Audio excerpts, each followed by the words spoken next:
మనకు oil palm తోటలో 4 సంవత్సరాల నుంచి ఖాతా మొదలవుతుంది.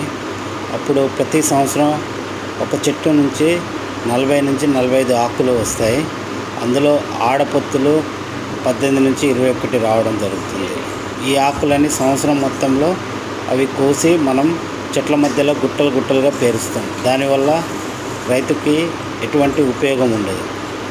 అవి మనం మొక్క చుట్టూ మల్చింగ్గా కానీ లేకపోతే ఈ విధంగా ట్రాక్టర్ చాప్ కట్టర్ తోటి ఈ విధంగా ముక్కలు చేసుకొని మొక్క పాదుల్లో వేసుకుంటే అది మనకు గడ్డి రాకుండా మరియు ఎరువుగా కూడా ఉపయోగపడుతుంది. ఈ విధంగా చాపింగ్ చేసుకుంటే మనకు చాలా కలుపుని సమర్థవంతంగా నివారించవచ్చు. అదేవిధంగా మనకు వచ్చిన ఆకులని వృధా చేయకుండా ఈ విధంగా మల్చింగ్ చేసుకుంటే చాలా మంచిది. ధన్యవాదాలు.